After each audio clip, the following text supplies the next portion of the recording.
Feel பண்ணுறீங்க? இதுக்கு எந்த அளவுக்கு உங்களுடைய உழைப்பை கொடுக்கறதுக்கு முடிவு பண்ணியிருக்கீங்க? Thank you ma'am, thank you so much. Title ரொம்ப நல்லா இருக்குன்னு சொன்னதுக்கு ரொம்ப ரொம்ப நன்றி. நாங்கள் எல்லாருமே இந்த டைட்டில் கேட்டோன்னா அவ்வளோ ஒரு எக்ஸைட்டட் ஆனோம். நீங்கள் சொன்ன மாதிரி தலைன்றது something it's a very very powerful, தமிழ்நாட்டில் ஒரு பவர்ஃபுல் வேர்ட். ஸோ இந்த கதை வந்து ஆக்சுவலாக it needed that powerful title. ஏன்னா அந்த ரெண்டு கேரக்டர்ஸுமே அந்த மாதிரி அமைச்சிருக்காரு திருக்குமரன் சார்.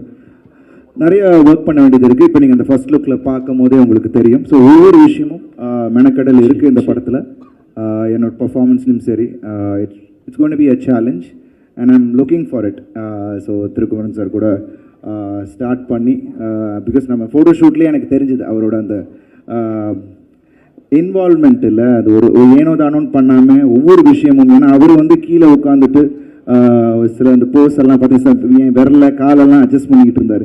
ஏன்னா அது வந்து ஒன்று வந்து தனியாக எடுக்கணும், இன்னொன்று வந்து கரெக்டாக இருக்கணும். ஸோ அதை மேட்ச் பண்ணுறதுக்காக என்ன வந்து அட்ஜஸ்ட் பண்ணிகிட்டு இருப்பார். ஸோ அதுலேயே தெரிஞ்சது that involvement he has. So நிச்சயமாக it will be a good எக்ஸ்பீரியன்ஸ்னு நினைக்கிறேன். Waiting for it. Starting this month 29th ஆரம்பிக்கிறோம். So it's going to be a good journey. ஏன்னா அபிஷியலாக அவர் வந்து ஏஆர் முருகதாஸ்லேருந்து அந்த டைட்டில் வாங்கிட்டாரு. பட் அன்அபிஷியலாக நீங்கள் ஜஸ்டிஃபை பண்ணணும் இந்த டைட்டிலுக்கு. அது நிச்சயமா அது சார். ஏன்னா கிட்டத்தட்ட 10 வருஷமாக அந்த டைட்டில் வச்சுருந்தாருன்னு சொன்னாங்க. So thank you Murugadoss sir once again for giving this title for us. I think we will do justice to it. Thank you sir. Title பற்றி தான் ஒரு கேள்வி. என்ன சொல்லிட்டீங்க, என்னன்னா இது வந்து தலை அஜித் கூட வந்து நீங்கள் நடித்த ஒரு படம் ஒன்று இருக்குது, சரிங்களா? அதில் வந்து நீங்கள் கொஞ்சம் டவுனில் இருந்தீங்க, ஆனால் அவர் கூட நடித்த பிறகு வேறு லெவல் ஆகிட்டீங்க.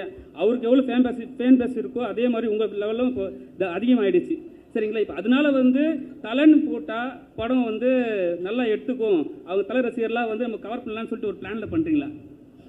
அது வந்து அவர்கிட்ட கேளுங்க. அது அப்படி கிடையவே கிடையாது. ஏன்னா இது வந்து படத்துக்கான ஒரு டைட்டில். ஸோ நிச்சயமாக ஐ திங்க் அது வந்து நீங்கள் படம் பார்க்கும்போது அந்த படமே சொல்லும், அதுக்கான ஒரு விஷயத்தை சொல்லும். ஸோ அஃப்கோர்ஸ் நீங்கள் சொன்ன மாதிரி ஒரு ஸ்டேஜுக்கு அப்புறம் தலை ஃபேன்ஸ் ஸ்டார்டட் லைக்கிங் மீ. என்னை வந்து விரும்ப ஆரம்பித்தாங்க, என்னை வந்து ஆதரித்தாங்க. அவங்க மட்டும் இல்லை, எல்லா தரப்பின ஃபேன்ஸுமே என்னை வந்து சப்போர்ட் பண்ணாங்க. ஸோ அவங்க இல்லை, எல்லா ஃபேன்ஸும் இல்லைன்னா நான் இங்கே இல்லை. ஸோ இங்கே நான் இருக்கிறது எல்லாரையும் என்டர்டெயின் பண்ணுறதுக்கு, என்னால் என்ன புதுசாக ஒவ்வொரு படத்துலையும் வித்தியாசமாக பண்ண முடியும் அப்படின்றத, நான் அவங்கள எக்ஸைட் பண்ணக்கூடியவளை என்ன என்னால் பண்ண முடியுன்றது தான் நான் பண்ணிக்கிட்டு இருக்கேன். ஸோ அதுக்கான வரவேற்பு அவங்க கொடுக்குறாங்க. ஸோ நிச்சயமாக அந்த உழைப்பு என்னோடய ஒவ்வொரு படத்துலையும் இருக்கும். அதே மாதிரி இந்த படத்துலையும் அதுக்கான உழைப்பு இருக்கும். ஸோ அதுக்கப்புறம் நீங்கள் அந்த டைட்டிலுக்கான விஷயம் நீங்கள் உங்களுக்கு புரிஞ்சுப்பீங்க. சார், இந்த படத்தில் வந்து பேர் பாடின்னு நடிச்சிருக்கீங்க, பேக்கில் வந்து அதுதான் இருக்குது. ஏன் எதனால் இந்த பேர் பாடியாக நடிக்கணும்? ப்ளஸ் இந்த ஸ்டில்ஸ்லாம் நீங்கள் பார்த்தீங்கன்னா கிறிஸ்டின் கோயிலில் போனீங்கன்னா இது மாதிரி ஸ்டில்ஸை வந்து போட்டிருப்பாங்க, பேர் பாடியாக சம்திங் விஷயம்லாம் காட்டியிருப்பாங்க. ஸோ அதில் ஏதாவது குறிக்கிற மாதிரி எதாவது இருக்கா? இல்லைங்க, நான் சார் சொன்னாங்கல்ல, திருக்குமரன் சார் சொன்ன மாதிரி இட்ஸ் ஒரு பெயிண்டிங்லேருந்து தான் அது ஒரு இன்ஸ்பயர் ஆனார். அவர் ரோமன் பெயிண்டிங்லேருந்து தான் அது வந்து இன்ஸ்பயர் ஆனார். ஸோ அது அவர் என்கிட்ட காட்டும் சார் இந்த மாதிரியான ஒரு ரெஃபரன்ஸ் தான் என்கிட்ட காமிச்சார். நான் ஃபஸ்ட்டு சார் அது நீங்கள் அப்படியே பண்ண முடியாது, ஏன்னா நீங்கள் வந்து அப்படி பண்ணிங்கன்னா அதுக்கு ஒரு பெரிய ஆப்போசிஷன் பார்ட்டி வந்துடும். அதை ஒரு மறைமுகமாக நம்ம ஒரு விஷயம் ஒன்று பண்ணுவோன்னு சொல்லிட்டு தான் வெங்கட்ராம் சார் ஷூட் பண்ணார். 2 பேர் சொன்னார்ல, 2 மிருகங்கள் சண்டை போடுற மாதிரி இருக்கணும்னு சொல்லி ஐ ஃபெல்ட் அது ஒன்று கிடச்சிச்சு இந்த ஃபர்ஸ்ட் லுக்கில். ஸோ இன்றைக்கி நீங்கள் அப்ரிஷியேட் பண்ணி அதை பற்றி பேசும்போது ரொம்ப சந்தோஷமாக இருக்குது. இன்றைக்கி ஆடியன்ஸ் இன்றைக்கி ரிலீஸ் ஆகிருக்கு. இன்றைக்கி நான் இன்னும் ஃபோனை ஓப்பன் பண்ண தான் தெரியும் அதோட comments. So thank you for that. Thank you. உங்களுக்கு வந்து நீங்கள் வந்து வில்லனா ரொம்ப நாள் ஹீரோவாக பண்ணியிருந்தீங்க. தலையோட படத்தில், அஜித்தோட படத்தில் நடிச்சிங்க. அவர்கிட்டருந்து இப்போ ரெட்டத்தலைங்கிற அந்த டைட்டில் பார்த்தோன்னே உங்களுக்கு கால் வரும் அப்படின்னு நினைக்கிறீங்களா? ஏன்னா அவருக்காக நீங்கள் வந்து உங்கள் கேட்டர்லேருந்து இறங்கி நடிச்சு கொடுத்தீங்க வில்லனா. ஆனால் அது உங்களுக்கு நல்ல பேர் அவர் சொன்ன மாதிரி ஏற்படுத்தி தந்தது. இப்போது தலை இதை எப்படி எடுத்துப்பார், அதாவது அஜித் எப்படி எடுத்துப்பார்? நிச்சயமாக அவர் I think first look appreciate பண்ணுவார். பார்த்துருந்தா கண்டிப்பாக அதை அப்ரிஷியேட் பண்ணுவாருன்னு நான் நினைக்கிறேன். அண்ட் அஃப்கோர்ஸ் டைட்டில் பார்த்தோன்னே அவர் டக்குன்னு ஒன்று யோசிப்பார், ஓ பரவாயில்லையே அப்படின்னு ஏதோ யோசிச்சிருப்பாருன்னு நினைக்கிறேன். பட் படம் வரும்போது I'm sure it will B appreciated. And வந்து உங்களுடைய கேரக்டர்லேருந்து ஓமை டாக் படத்தில் இருக்கட்டும், உல்வரின் ஹியூ ஜாக்மனோட அந்த ரெஃபரன்ஸ் வந்து இருக்கும். அதே மாதிரி என்ன இருந்தாலே நீங்கள் சவுட் பண்ணுறதா இருக்கட்டும், சில ரன்னிங்காக இருக்கட்டும், அதெல்லாம் பார்க்கும்போது எங்கேயோ அதுதான் இருக்கும் அப்படின்ற ஒரு சின்ன ஒரு இன்ஸ்பிரேஷன் இருக்கும்னு தோணுச்சு.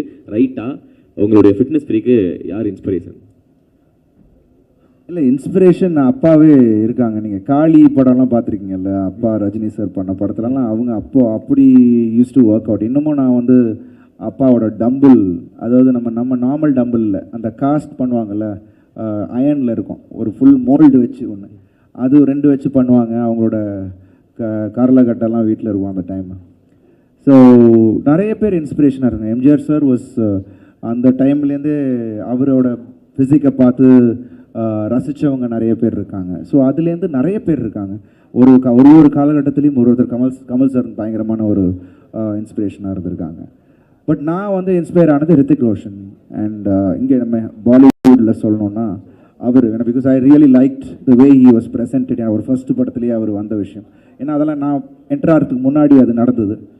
ஸோ அப்போ அது ஒரு பெரிய இதுவாக பேசிகிட்டு இருந்தாங்க. ஸோ அதுலேருந்து எனக்கு முன்னாடிலேருந்தே எனக்கு ஃபிசிக்கல் ஆக்டிவிட்டீஸ்லேயும் உடம்பு நல்லா வச்சுக்கணுன்றதுலேயும் எனக்கு வந்து இன்ஸ்பிரேஷன் இங்கே வீட்டில் இருக்கும் போது. ஸோ அது ஒரு இதுவாக ஆயிடுச்சு எனக்கு.